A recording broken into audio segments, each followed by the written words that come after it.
Heyo! If you know where you are, you know what we're about to do. I'm going to walk you through the Mammoth Mini-CTF for 2023. If you are not familiar with Project Mammoth, they're a group. It's a couple of brothers and I think some of their friends or colleagues who make music that typically incorporates hacking and freaking themes. And then for the last 2 years running, they've made a song and then created a CTF around and inside that song. So we're going to go through that today. I'm basically going to run you through this intro page here explaining what the CTF is. The contest portion is actually over at this point, hence why I can make the spoiler video, if you will. But the CTF itself is actually mostly self-contained in that MP3 file, so you can still work on the challenges, and I think it's still beneficial for you to do that. I hope to encourage you to do that, even if you've already seen the answers. So, they did a CTF last year as well, like I said, and I did make a video walkthrough for that one as well. It is not important for you to have seen that to understand what's going on here today, but I do encourage you to go back and try that challenge first. Don't watch my video. Try that challenge. Get through as many of those as you can. Watch my video if you need it. There's also several other great write-ups out there for that one. But without further ado, let's just get into this. We are here today to solve puzzles and hacking challenges, to find keys and escape our simulated universe, and listen to some cool music at the same time. And I can't stress this enough, it is cool music. You should definitely check out Project Mammoth's SoundCloud. There will be a link to their Twitter at the bottom of this page too, so go check them out.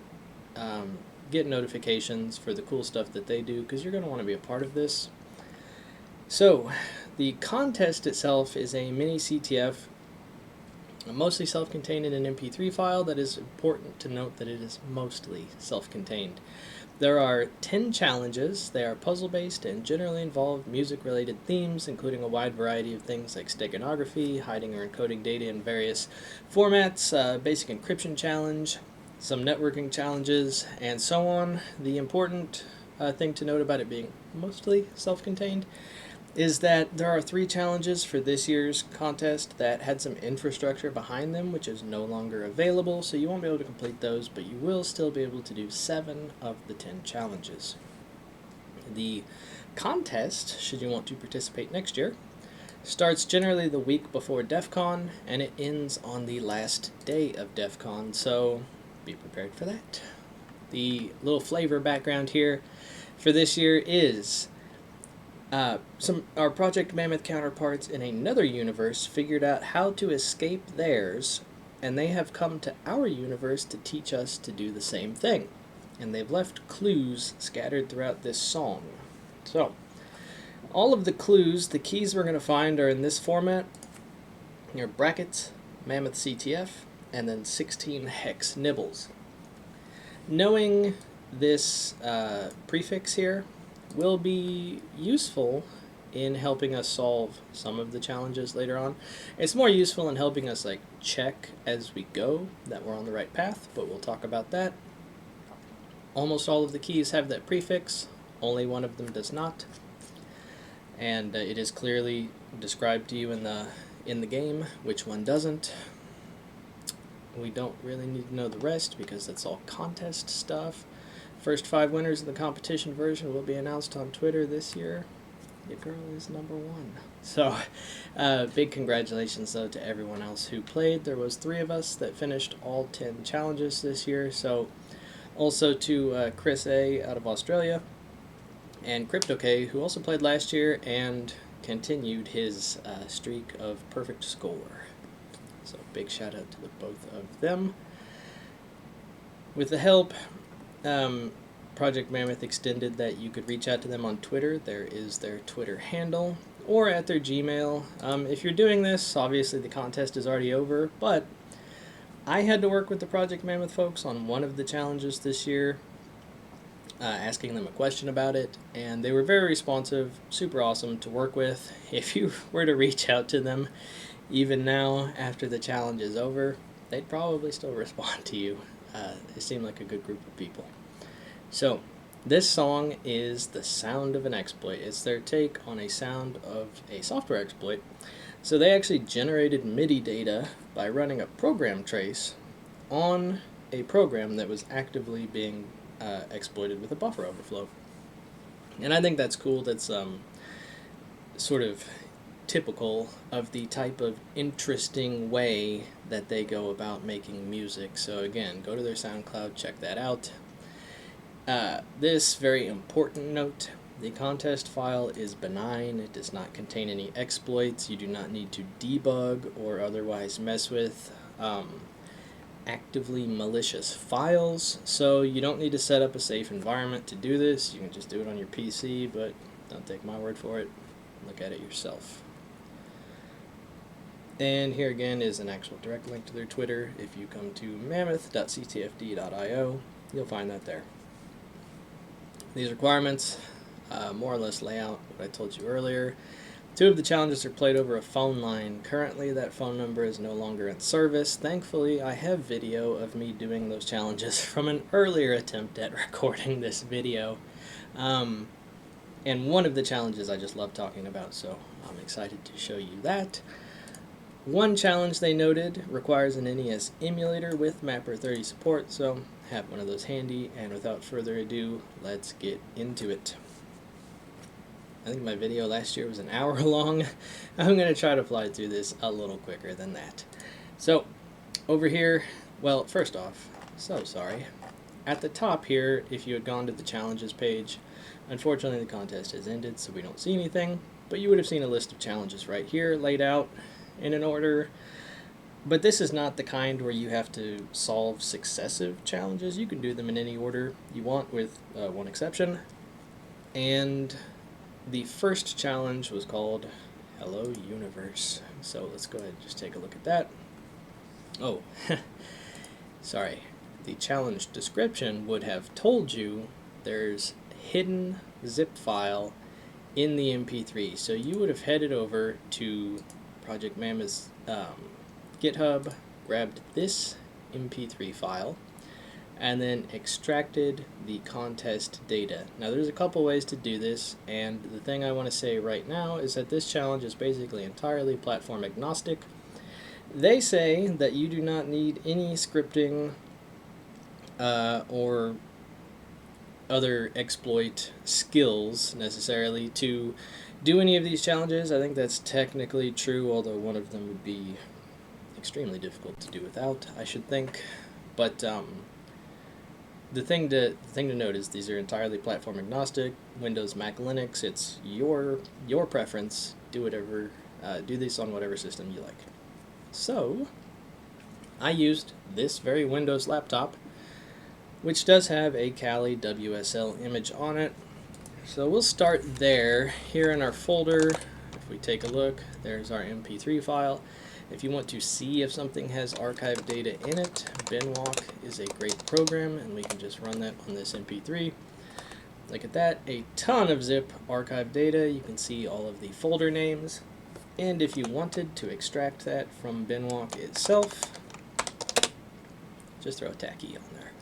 We're not going to do that because I've already extracted it. That is this folder right here. The other way you can do this, or one other way you can do this, of course, is if you're on Windows and you have access to 7-zip, just pull that open. With 7-zip, if you were to, say, click on this exe, it would say, okay, pass that off to the operating system can handle that. But if it finds archive data inside of a file, it will go ahead and open that. So you just double-click the MP3 here, there's our folder. Indeed, there's all the rest of our folders, so you can just extract that wherever you like. Now we have our folder structure, and here the README for Hello Universe. There's our first key. So next up, we're going to look at all your base. That's the only README that has the answer in it, so the rest of these are just going to explain the challenges in the same way that the website normally would. All your base. We tried all your base 64 last year. Now let's try all your base. You'll only have to try half as hard to solve this one, but I'm sure there's some encoded data in the MP3 somewhere. So they tell you straight up, we did all your base 64 last year.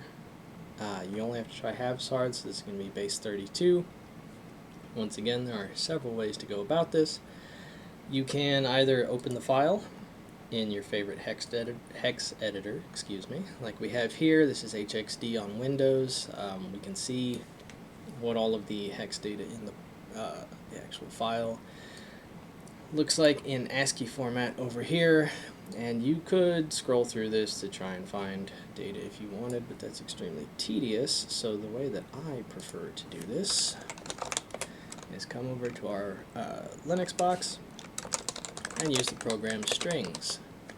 With the TAC in13, that sets a little bit of a formatting parameter. Now let's look at this file.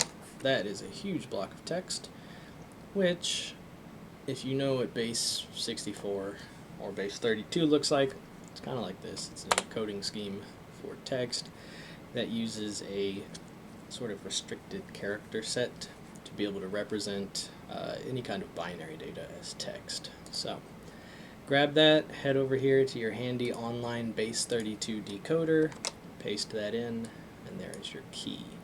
This HTML down here at the bottom is just that same website we already looked at. So next up, let's talk about Stego-Saurus 2. These Project Mammoth guys from 5032 gave us this sheet music and said it contained some hidden data. So if we look at this, I guess we can still look at it here. As you'd see, there is a PDF file. You can ignore these two. That was some experiments on my part. But there is a PDF file that if we open here, we have a piece of sheet music. And last year, this was a pretty straightforward challenge in that there were only two types of notes on the page. And so the lower of those two notes was 0, the higher of those two notes was a 1, and the binary was encoded that way. This one threw me for a little bit of a loop. For about a whole day, I pretty much immediately noticed that there were 56 measures, and there are 4 notes per measure. That makes 224 notes, which would be, if we think of these as all zeros and ones, and all the notes are probably a bit, that's 28 bytes. 28 bytes is, in fact, I do suggest that you keep a copy of some notes around here for yourself. But 28 bytes is, in fact, what the header and the 16 hex nibbles would be. So I always keep my header like this and the binary representation of it just sort of handy so I can reference that. So when I started Stego-Saurus 2, I looked at maybe the notes that have these accidentals on them. That's going to be your sharp and your flat symbols. Maybe those are ones and unadorned notes are zeros. That would get us a 0, 1, 1, 1. That is the first 4 bits of our key. But then it breaks down at 0, 1, 1, 0. That immediately doesn't follow the pattern, so that wasn't it. And even before that, I tried just counting out the accidental notes, and that would only have been 106 bits, so it was too short anyway. So we pretty much know, again, when you do the math, breaking it into bytes, we have to include every single one of these notes. So this was the first challenge that actually got me to buy a clue. And if I had simply zoomed in, it all becomes much more obvious when you notice that some of these notes are goddamn bolded. So if we presume our skinny notes are a 0 and our thick notes are a 1, which is a pretty easy assumption to make, we end up with 0, 1, 1, 1, 1, 0, 1, 1. That lines up the first byte of our key, 0, 1, 0, 0. And so on. Continue through the piece of sheet music until you get the entire binary string.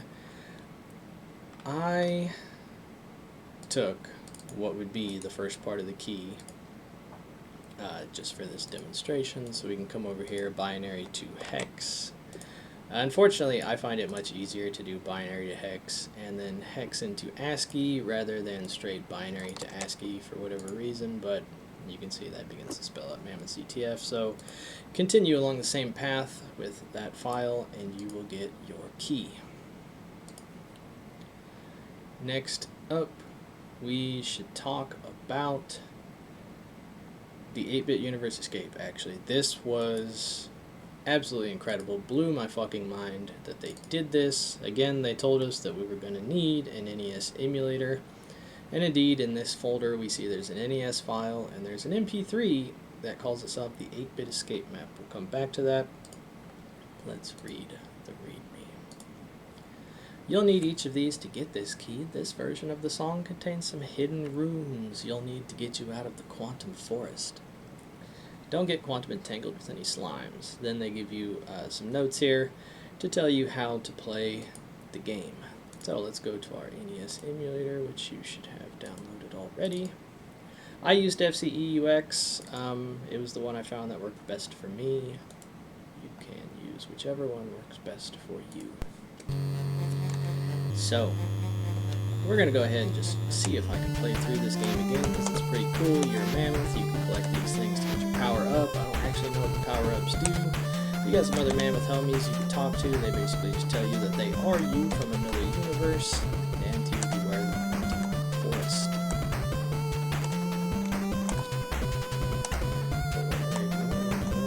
Straight for it.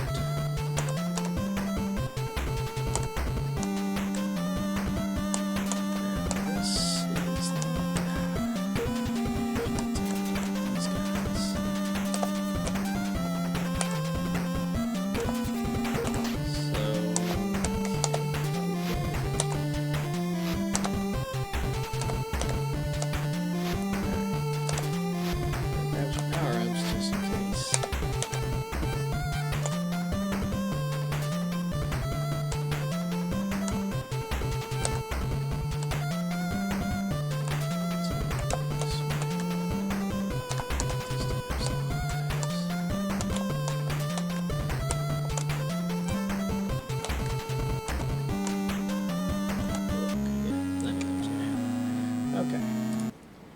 Anyway, what would happen is you eventually get to the quantum forest, and you would see that at each, the top, bottom, left, and right parts of the screen, there would be a travel area. Each one had a rune in it. So if you come over to, I usually use Audacity for most of my audio editing or checking needs. Here is our 8-bit escape map.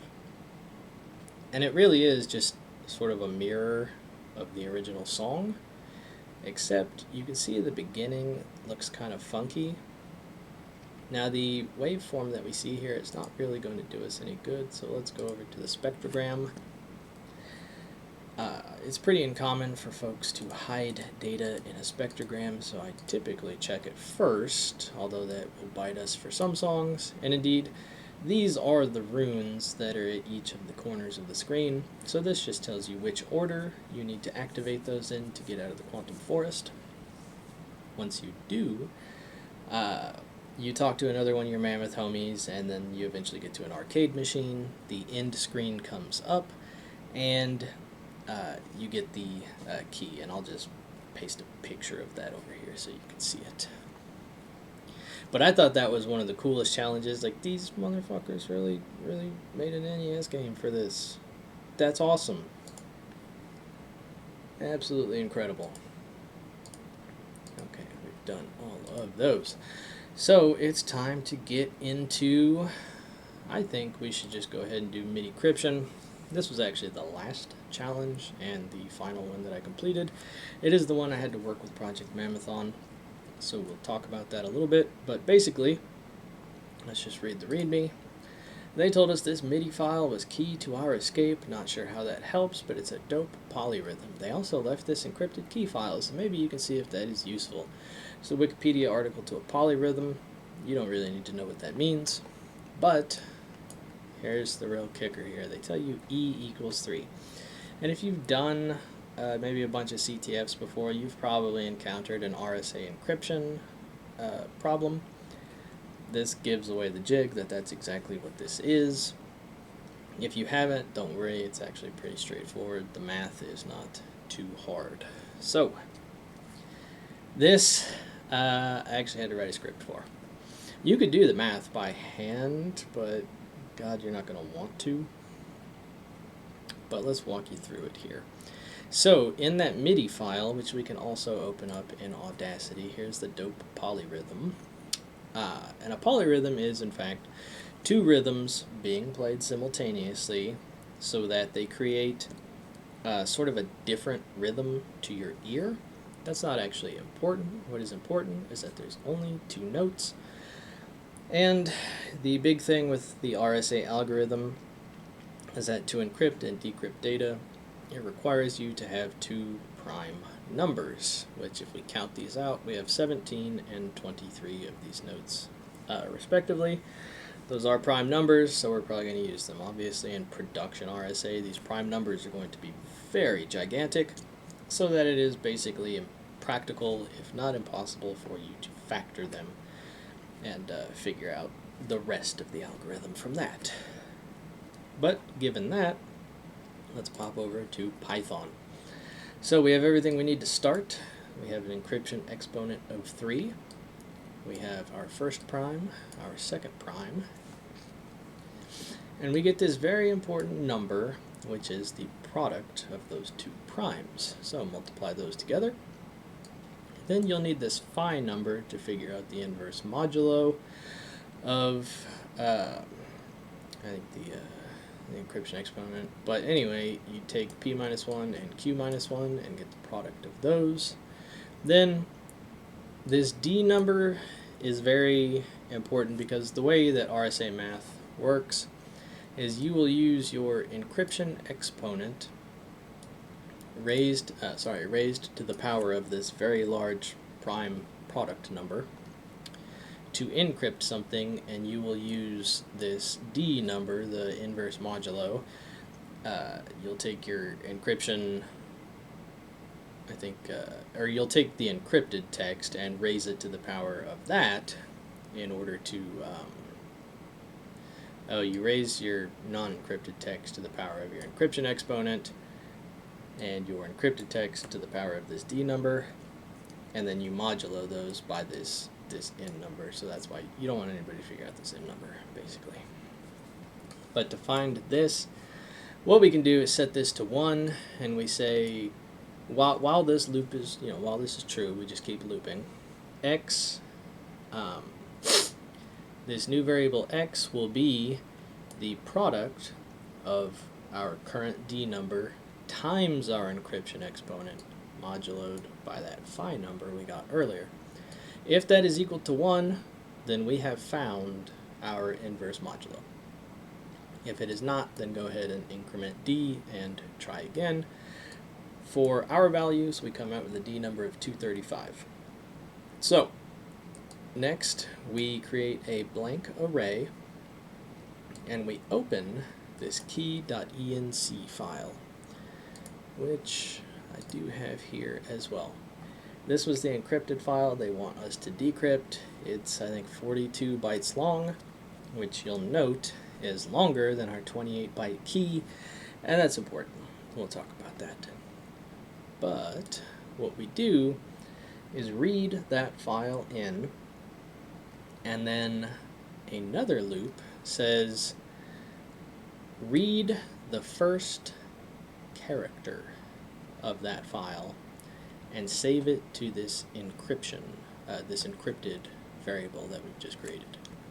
So the thing you need to understand is this fread1 purportedly means read the first byte, but it doesn't. It means read the first character. And what we do then is we append to our decrypted values. First, we get the ordinal of the character that we've read. So we take that character, there is a number that represents it, and we take that number and we raise it to the power of our inverse modulo that we found earlier, and then we run that against modulo n, and that will give us our decrypted number, which we turn back into a character, and then we join the entire array, thusly, and this is what we get. That's your decrypted key. Now, the reason I say it's important to understand that this is actually one character and not one byte is because what I originally did to try and solve this was I took all 42 or whatever bytes out of this file and just put them in an array and then ran the decryption algorithm against that raw so that each byte got decrypted in this way and turned into a character. And what I got was a very partial decode. Most of these were missing, but several of them were there. And that should have been my first clue that I actually needed to do this, to actually open the file this way, read it in character by character, because I reached out to Project Mammoth and I was like, hey guys, pretty sure I have the math right, but I'm only getting a partial decode, and I sent them a screenshot of this. And they were like, okay, well give us a minute to look this over and we'll tell you what we think.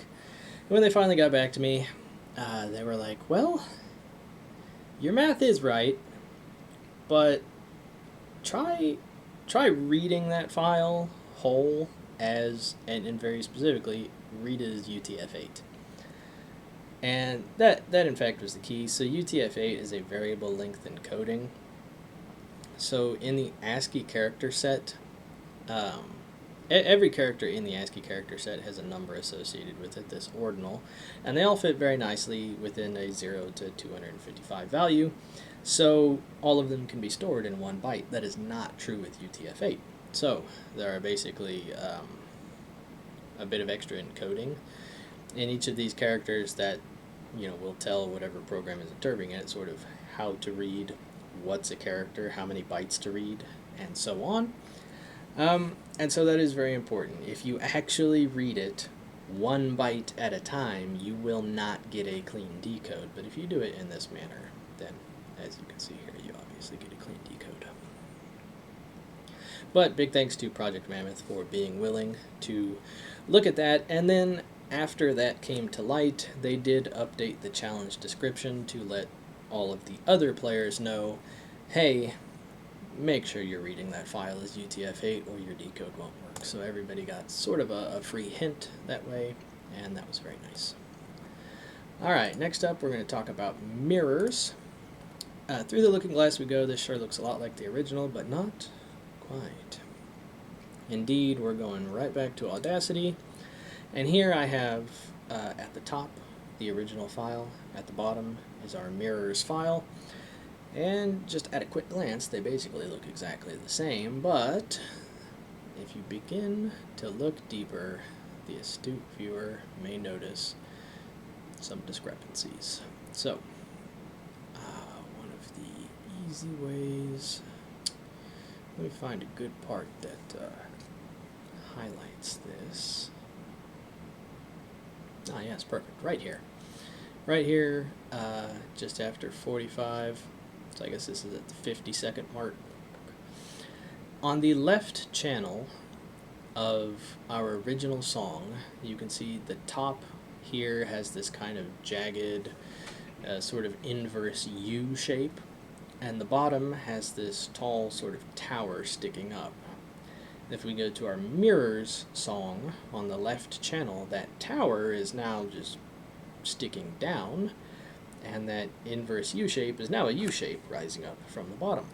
So the waves of the chunks of the waveform of this mirrors MP3 are inverted, which has a peculiar effect. And this is something I sort of stumbled onto and didn't quite get the answer yet. When I hit play to listen to both of these files at the same time, so listen carefully.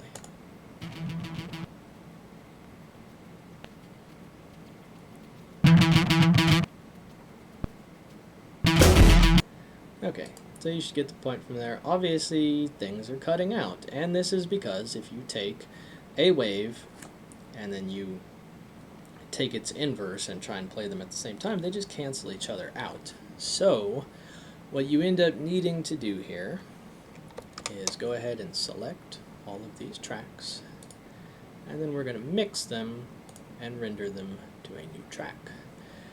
And here you can basically get what's going on. And I did too. I found this and I was like, oh, okay, there's some sort of width to these. So these blank spots are going to be 0. And these filled in spots where there is music, that's going to be 1. So there's obviously some kind of width that is a single 1. You know, probably this. Like, that's a 1. But then, you know, how am I supposed to count out these longer ones? I guess I can kind of guess that, like, this is maybe 4 of these. And I was clearly just having a brain fart, because what you will notice if you zoom in, all of the sections that either do have something or don't have something are broken up into very easy 1 second chunks here. So what we have is we have 1, 0, 0, 0, 0, 1, 0, 0, 1, and so forth. Begin to type that out. But if you do and you go to decode that, you will get a bunch of garbage. Why is that? Well, this is sort of a dual challenge. Mirrors works 2 ways. Not only was the audio mirrored, but the bits and bytes that you take out of it are also mirrored. So here's our binary. As we said, this is the first 2 bytes that we would normally have in our key. And if we look at these, that's not the same, but you've probably already noticed that 0, 1, 1, 0, 1, 0, 1, 0. So these are just reversed. If you go ahead and just swap each bit that you have, we can come back here and get a clean decode on this. There's your key. So that was a pretty fun challenge. I did like that one a lot.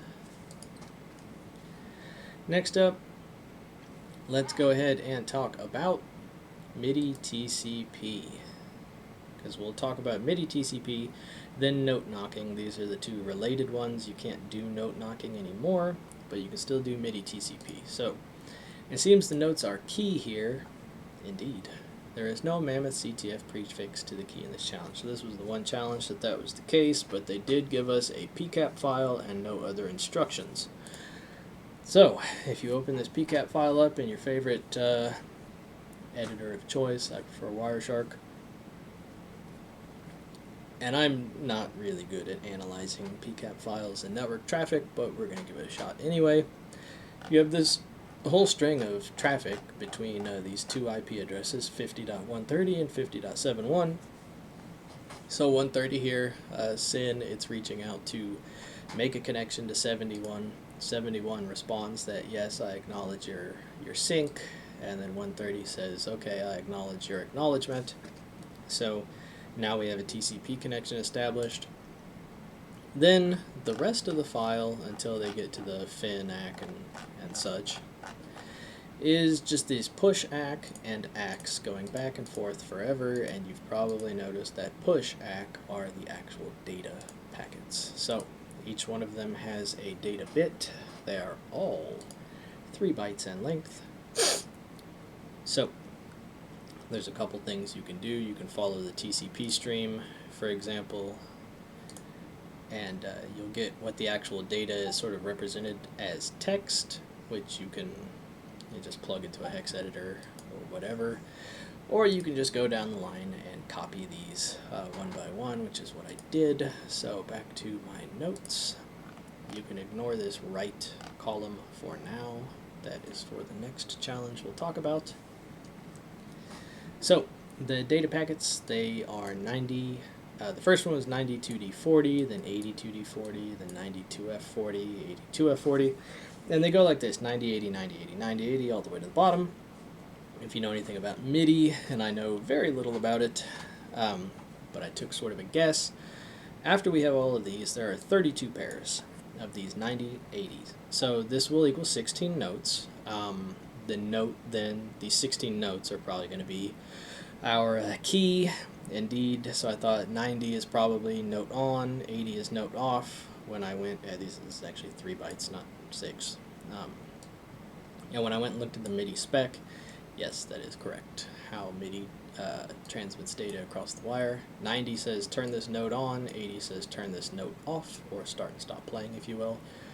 This second byte here is the actual note, and this third byte is the velocity or the strength with which the key was pressed when the note was played. So those are all 40. Obviously nothing encoded there, nothing encoded in the on-off. We need to actually look at the notes, just like the README said. So, what I did was I made this little table here. 2F is equal to 47 in decimal, 2D is 45, 29 is 41, so on and so on. And then I looked up which note on the scale those were in a MIDI chart. So just go look up a MIDI chart. It'll tell you the ordinal values for each of those notes. And this is the sequence we were provided. So that's the actual solution to this one. Next up, we have note knocking.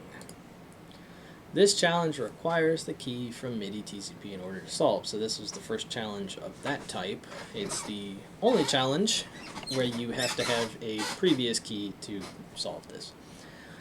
I guess that network traffic from Midi-TCP was some wacky music authentication protocol. It turns out the key we had is for some completely different universe, but for us lucky folks in this universe, we need to raise each note to the next natural note. So, no sharps or flats. And the universe control server should open them. So, the note sequence to send should be the same as the one used in Midi-TCP, but each note should be raised.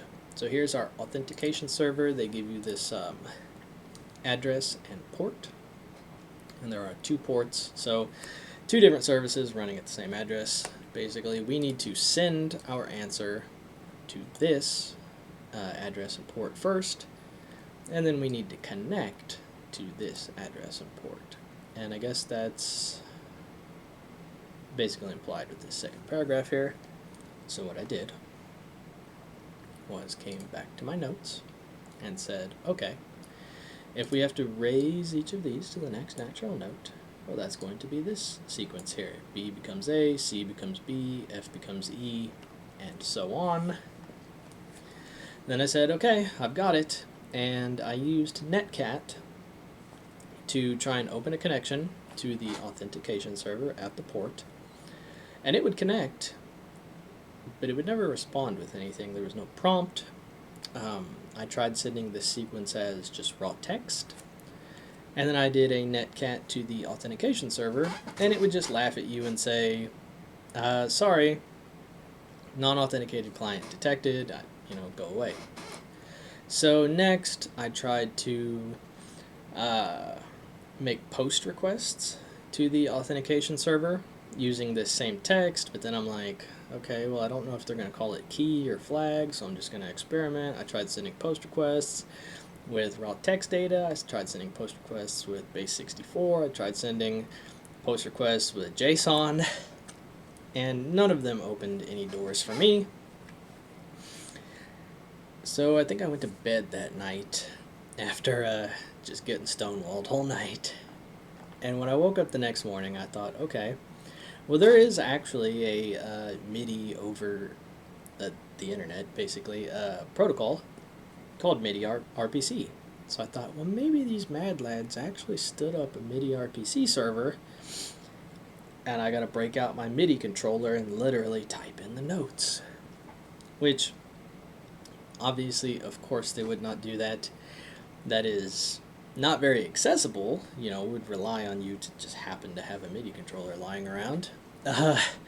So I abandoned that pretty quickly, and then I thought, well, in lieu of that, though, that's actually not a terrible track to be on. What if I just took all of these original data packets, transposed them to have the next proper note in the sequence, and then wrote a script to send that byte by byte, or I should say, data string by data string, to this authentication server. So I jumped into Python again, and I don't have this written up. I'm sorry, but the authentication server is closed anyway, so you can't do this challenge anymore. But what I did was I took all of these, pumped them into an array in Python of hex values. So it was, 0x, yada yada. And then I opened a raw socket connection to their server at their port, and I just had it loop through the array and send these data packets one by one, and then wait to receive something. And nothing was ever received. The program just hung at the end.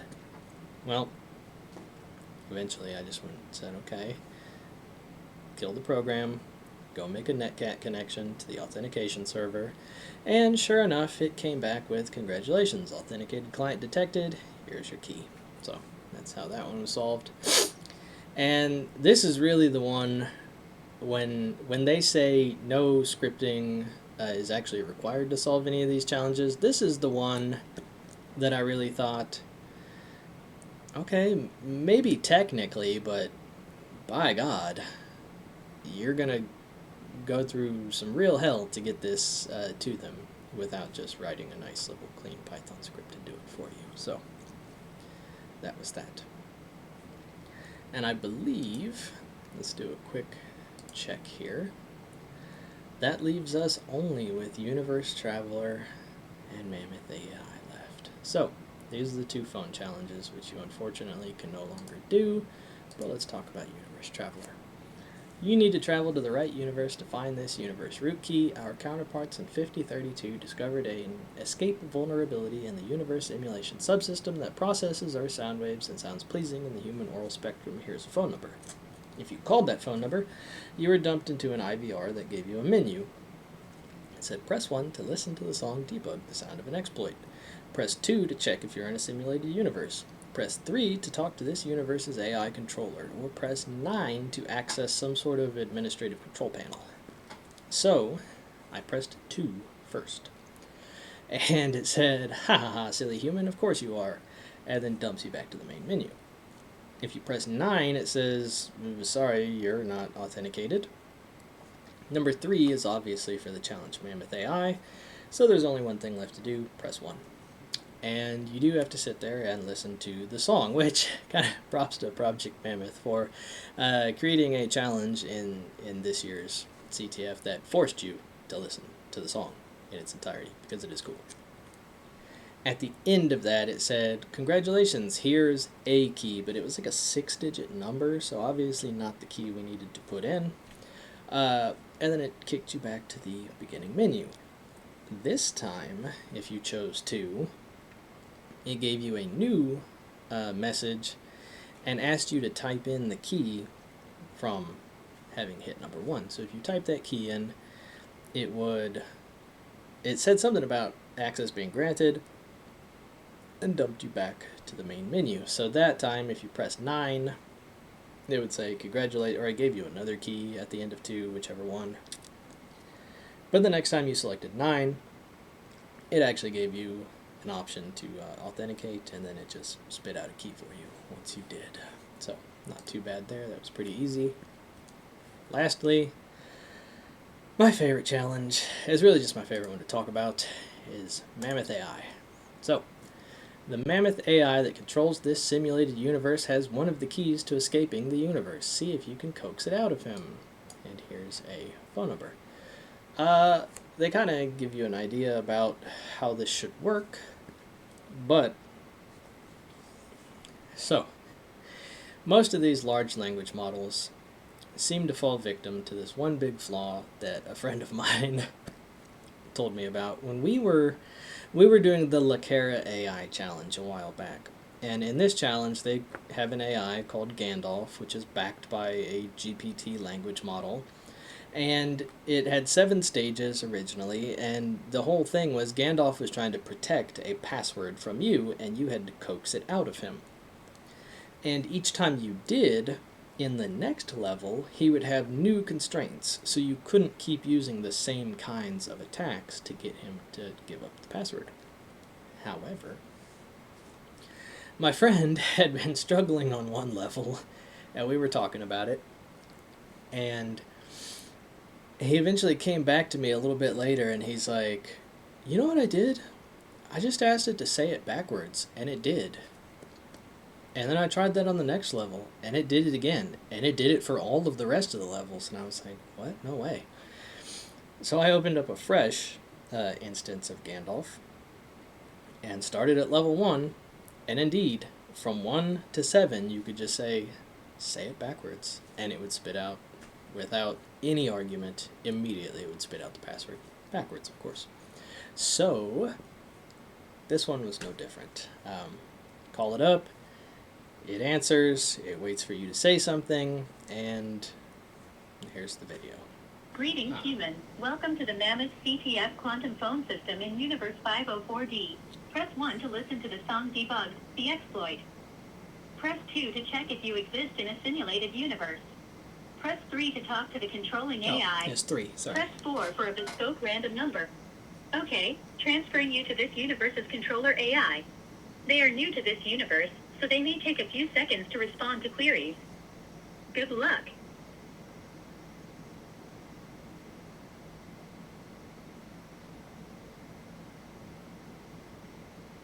Greetings, human spec.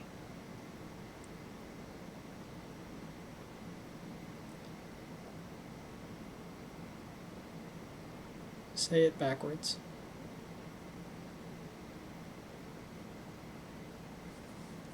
3DC 363069C 374F6 EFTCFTOHMAMPCEJORP Tuba Era Emoswa Yet Eslaviters XOT DRUKCIHCYSP Eval THGIM Aruoi Not Redel UOIT Phi Emos YLTCAXE Ekmetnaserper Ruoi Everachi D3DC 36.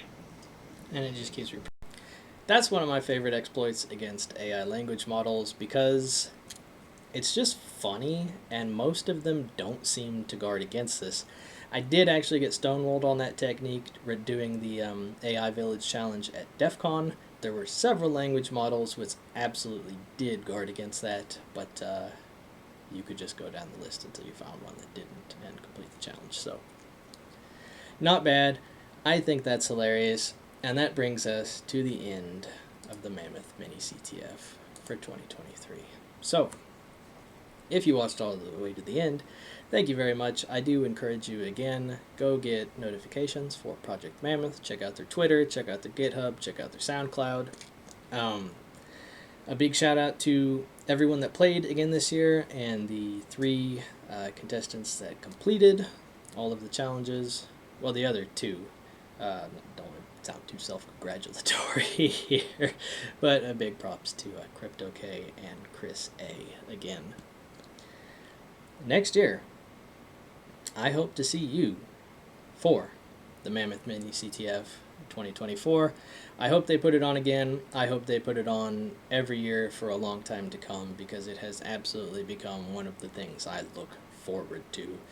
It's very fun. It's very innovative. I thought, compared to last year, I loved last year's challenge, but they really raised the bar on this one, so good luck to them being able to raise the bar that high again next year.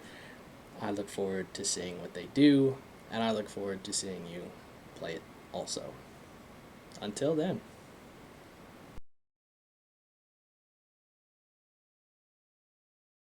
Goddamn. Alright. Take like 7. One shot.